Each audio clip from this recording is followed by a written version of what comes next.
जिसका मैंने अपमान किया था, वो यदि पत्तियों से औषधि बनाने के लिए तैयार हो जाएगी तभी हमारा कार्य सफल होगा।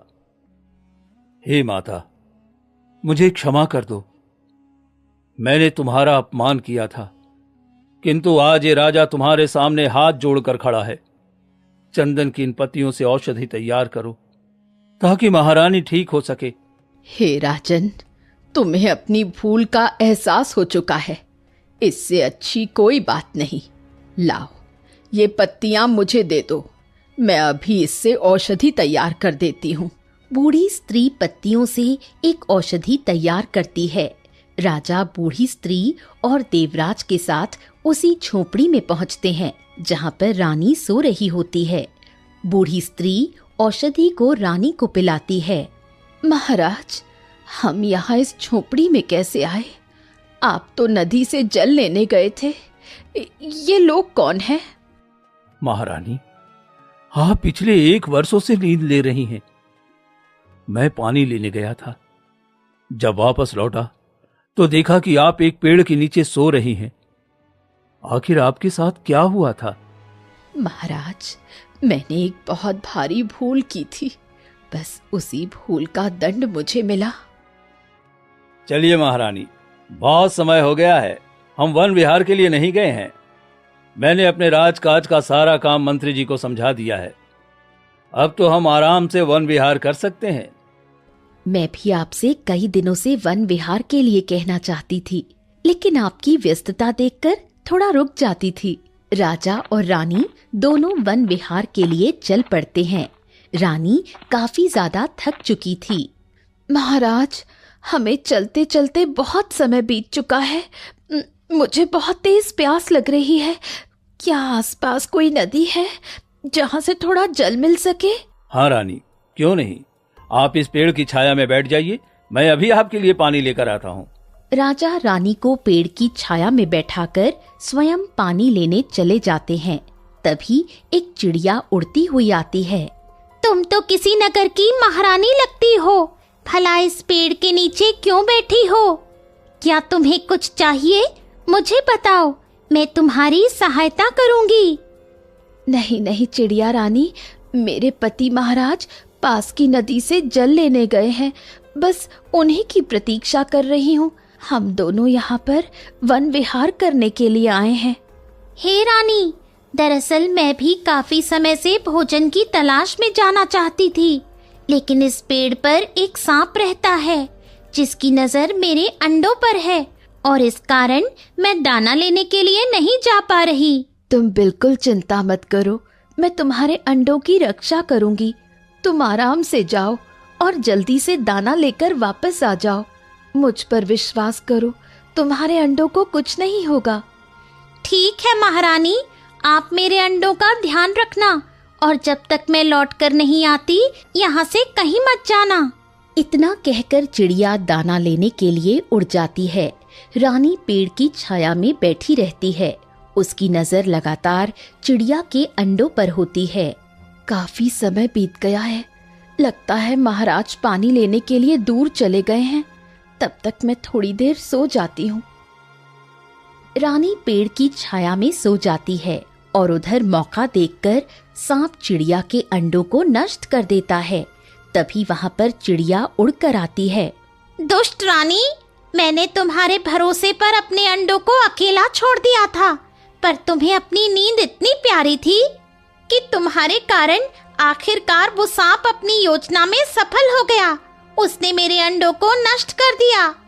अचानक रानी की नींद खुल गई और अंडों का बुरा हाल देखकर वो भी बहुत दुखी हुई। वो चिड़िया से क्षमा मांगने लगी। मुझे क्षमा कर दो चिड़िया रानी, मैं तुम्हारे अंडों की देखभाल कर रही थी। न जाने कैसे मुझे नींद आ गई और मैं सो गई। मुझे क्षमा कर दो। क्या तुम्हें क्षमा कर देने से मेरे अंडे वापस आ जाएंगे? सुन लो रानी, मैं तुम्हें श्राप देती हूँ। तुम्हें अपनी नींद बहुत प्यारी है, इसलिए अब तुम पूरे समय सोती रहोगी। चिड़िया के श्राप देते ही रानी पेड़ की छाया में सो गई। महाराज, इस प्रकार चिड़िया के श्राप के कारण मैं गहरी नींद में चली गई थी और किसी के उठाने से भी नहीं उठ रही थी। अब आप श्राप से मुक्त हैं महारानी। चलिए हम राजमहल वापस चलते हैं। वर्षों बाद अपने नगर वापस जाएंगे।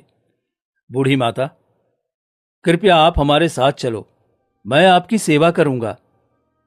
देवराज, तुम भी मेरे साथ चलो। राजा, रानी, बूढ़ी स्त्री और लकड़हारे देवराज को लेकर राजमहल पहुंचते हैं। वहां पर उनका खूब स्वागत होता है। लकड़हारे देवराज को राजा बहुत सारा धन देकर विदा कर देते हैं। उसी धन से देवराज एक अच्छा व्यापारी बन जाता है। देखा लक्ष्मी, कैसे हमारा भी समय बदल गया। अब मुझ पर कोई कर्ज नहीं है, और तो और अब मैं गांव का प्रतिष्ठित व्यापारी भी बन चुका हूँ। सच कहते हो जी, कई बार ईमानदारी बहुत काम आती है। जैसे सबके अच्छे दिन आते हैं, वैसे हमारे भी अच्छे दिन आ गए। एक दिन देवराज काफी ज्यादा परेशान था। लक्ष्मी उसके पास आई और उसकी परेशानी का कारण पूछने लगी।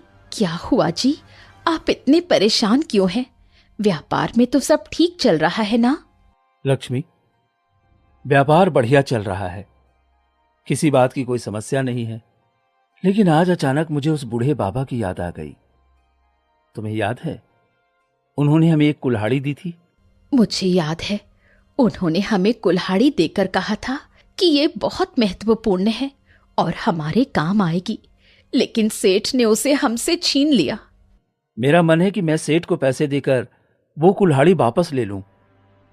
उसे बाबा ने हमें आशीर्वाद के रूप में कुल्हाड़ी दी थी। मैं चाहता हूं कि उनका आशीर्वाद हम अपने पास ही रखें। हाँ, क्यों नहीं, आप जाकर सेठ से बात करके देखिए, शायद वो कुछ पैसे लेकर हमें वो कुल्हाड़ी दे दे। देवराज अपने घर से सेठ के घर जाने के लिए निकलता है।